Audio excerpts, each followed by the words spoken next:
Ernakulam zone intercession മിനിസ്ട്രിയാണ് ഇങ്ങനെയൊരു ധ്യാനം ഇവിടെ ഒരുക്കുവാനായിട്ട് ആഗ്രഹിച്ച് പ്രാർത്ഥിച്ച് ഒരുക്കിയിരിക്കുന്നത്. ഈ കാലഘട്ടത്തിൽ ഏറ്റവും ആവശ്യമായ ഒരു കാര്യം മധ്യസ്ഥ പ്രാർത്ഥനയാണെന്ന് അറിഞ്ഞുകൊണ്ട് മധ്യസ്ഥ പ്രാർത്ഥനയ്ക്കായിട്ട് ഒരു വലിയ ഒരു സംഘത്തെ പടുത്തുയർത്താനായിട്ടുള്ള ഒരു സംരംഭത്തിൻ്റെ എളിയ ഒരു ഭാഗമാണ് നമ്മൾ ഈ ധ്യാനത്തിലൂടെ നടത്തുന്നത്. ഈ ധ്യാനത്തിലൂടെ ഒരു തുടക്കം ഇടാൻ ആഗ്രഹിക്കുകയാണ്. ഇത് നയിക്കുന്നത് ബഹുമാനപ്പെട്ട സെബാസ്റ്റ്യൻ കറുകപ്പള്ളി അച്ഛൻ. അദ്ദേഹം നമ്മുടെ KST ചെയർമാനാണ്. അദ്ദേഹത്തിൻ്റെ അനുഗ്രഹത്തോടും ആശീർവാദത്തോടും കൂടിയാണ് ഈ സംരംഭം നമ്മളിവിടെ ആരംഭിച്ചതും ഇവിടെ തുടർന്ന് കൊണ്ടുപോകുന്നതും. അച്ഛൻ പ്രതിനിധാനം ചെയ്യുന്നത് കേരളത്തിലെ എല്ലാ രൂപത അധ്യക്ഷന്മാരെയും കൂടിയാണ്. കാരണം ഈ നവീകരണം KSTയുടെ എന്ന് പറയുമ്പോൾ, കേരള സർവീസ് ടീമിൻ്റെ എന്ന് പറയുമ്പോൾ, അത് കേരളത്തിലെ കത്തോലിക്കരെ മുഴുവൻ ഉൾക്കൊള്ളുന്നതും കേരളത്തിലെ KCBCയിലുള്ള എല്ലാ മെത്രാന്മാരോട് നേരിട്ട് നവീകരണത്തെക്കുറിച്ച് ഇടപഴകുന്നതുമായിട്ടുള്ള ഒരു സർവീസ് ടീമാണ്. അപ്പോൾ അച്ഛൻ KST ചെയർമാൻ എന്നുള്ള ആ തസ്തിക വഹിക്കുന്നത് കൊണ്ട് തന്നെ അച്ഛൻ നമ്മുടെ എല്ലാ രൂപത അധ്യക്ഷന്മാരെയും കൂടി വേറൊരു വിധത്തിൽ പ്രതിനിധാനം ചെയ്യുന്നുണ്ട്. അപ്പോൾ ദൈവം അച്ഛന് വലിയൊരു സ്ഥാനമാണ് കൊടുത്തിരിക്കുക. ആ സ്ഥാനത്തിൻ്റെ ആശീർവാദവും അനുഗ്രഹവും എല്ലാം നമുക്ക് ഉണ്ടാകട്ടെ. രണ്ടാമതായിട്ട് നമ്മളുടെ ധ്യാനത്തിൻ്റെ ഏറ്റവും പ്രധാനമായിട്ട് നയിക്കുന്നത് ബ്രദർ തോമസ് പോളാണ്. അദ്ദേഹത്തോടൊപ്പം തന്നെ സിസ്റ്റർ എൽസിസ് മാത്യുവും ഉണ്ടായിരിക്കും. ഇവർ രണ്ടുപേരും ഭാരതത്തിലും വെളിയിലും അറിയപ്പെടുന്ന വചനപ്രഘോഷകരാണ്. അപ്പോൾ നിങ്ങളിൽ മിക്കവാറും എല്ലാവരും തന്നെ ഇതിനു മുമ്പ് തന്നെ ഇവരുടെ രണ്ടുപേരുടെയും ഏതെങ്കിലുമുള്ള ധ്യാനം എവിടെയെങ്കിലും വെച്ച് കൂടിക്കാണും എന്ന് ഞാൻ പ്രതീക്ഷിക്കുകയാണ്. അടുത്തത് ബഹുമാനപ്പെട്ട സെബാസ്റ്റ്യൻ കറുകപ്പള്ളി അച്ഛനെ ഹൃദയപൂർവ്വം സോണൽ ഇൻ്റർസെഷൻ മിനിസ്ട്രിയുടെ പേരിൽ ഈ ധ്യാനത്തിൻ്റെ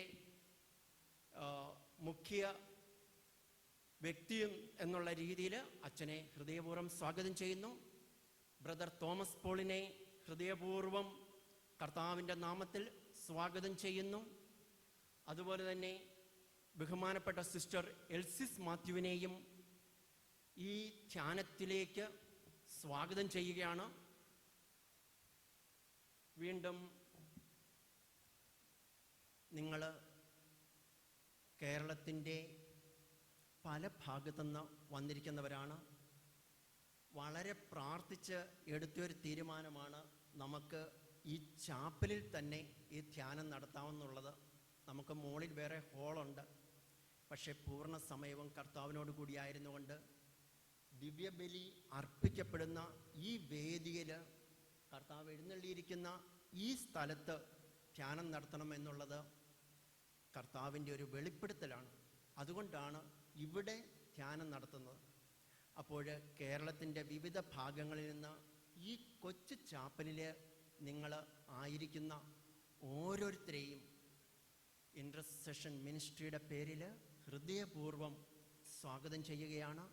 ഈ ധ്യാനത്തിൻ്റെ ദിവസങ്ങളിൽ വലിയ ദൈവാനുഗ്രഹവും ദൈവാനുഭവവും ഒരു വലിയ മധ്യസ്ഥ പ്രാർത്ഥനാ ചൈതന്യവും ആത്മാഭിഷേകം കൊണ്ട് നിങ്ങളെല്ലാവരും നിറയട്ടെ എന്ന് ഞങ്ങൾ ഹൃദയപൂർവ്വം ആശംസിക്കുകയും പ്രാർത്ഥിക്കുകയും ചെയ്യുകയാണ്. ഇത് കൂടാണ്ട് നമുക്ക് ഗായക സംഘത്തിലേക്ക് പ്രധാനപ്പെട്ട 2 വ്യക്തികളുണ്ട്. ഷാജിയെ സംബന്ധിച്ചിടത്തോളം ദൈവത്തിന് വേണ്ടിയിട്ട് ഒഴിഞ്ഞു വച്ച ഒരു ജീവിതമാണ് ഷാജിയുടേത്. അതുപോലെ തന്നെ മാർട്ടിനെ എനിക്ക് വലിയ പരിചയമില്ല. മാത്യുവിനെ എനിക്ക് വലിയ പരിചയമില്ല. ഇവരെ 2 പേരെയും ഹൃദയപൂർവ്വം ഇൻ്റർസെഷൻ മിനിസ്ട്രിയുടെ പേരിൽ സ്വാഗതം ചെയ്യുകയാണ്. നമ്മൾ വെറുതെ കുറച്ച് ഗാനങ്ങൾ ആലപിച്ച് പോകുകയല്ല, മറിച്ച് കർത്താവിന് സ്തുതി പാടുകയും കർത്താവിൻ്റെ സംരക്ഷണത്തിനായിട്ടും കർത്താവിൻ്റെ അനുഗ്രഹത്തിനായിട്ടും യാചിക്കുകയും ചെയ്യുകയാണ്. ഇതിലൂടെ തീർച്ചയായിട്ടും വലിയ ദൈവാനുഭവം നമുക്ക് ഉണ്ടാകുക തന്നെ ചെയ്യും. വീണ്ടും ഇതിൻ്റെ ഏതെങ്കിലും ഒരു അവസരത്തിൽ ഇൻ്റർസെഷൻ മിനിസ്ട്രിയുടെ എല്ലാവരും നിങ്ങളുടെ മുമ്പിൽ വരും. ഞങ്ങളെ തന്നെ പരിചയപ്പെടുത്തും. ഈ ദിവസങ്ങളിൽ നിങ്ങൾക്ക് എന്ത് കാര്യം വേണമെങ്കിലും ഞങ്ങളോട് പറയാം. നിങ്ങൾക്ക് എന്തെങ്കിലും പുറത്ത് എന്തെങ്കിലും മേടിക്കാനുണ്ടെങ്കിൽ അതെല്ലാം ഞങ്ങളോട് പറഞ്ഞു കഴിഞ്ഞാൽ ഞങ്ങൾ മേടിച്ചു തരും. കഴിയുന്നതും ബ്രദർ തോമസ് പോൾ പറയുമായിരിക്കും, നിങ്ങൾ കഴിയുന്നതും ധ്യാനം ദൈവാനുഗ്രഹപ്രദമാക്കാനായിട്ട് കർത്താവിനോട് ചേർന്ന് വസിക്കേണ്ട ദിവസങ്ങളാണിത്. എത്രയും ഹൃദയത്തിൻ്റെ ആഴത്തിലേക്ക് തിരിയേണ്ട ഈ ദിവസങ്ങളിൽ മൗനം പാലിച്ചാൽ അത്ര നന്ന്. അത് എന്നെക്കാളുപരിയായിട്ട് ബ്രദർ പറഞ്ഞുകൊള്ളും. ഒരിക്കൽ കൂടി എല്ലാവർക്കും കർത്താവിൻ്റെ തിരുനാമത്തിൽ കർത്താവിൻ്റെ സന്നിധിയിലേക്ക്, കർത്താവിൻ്റെ വചനത്തിൻ്റെ ആഴങ്ങളിലേക്ക് സ്വാഗതം ആശംസിക്കുന്നു. ദൈവം നമ്മളെ അനുഗ്രഹിക്കട്ടെ. Praise the Lord.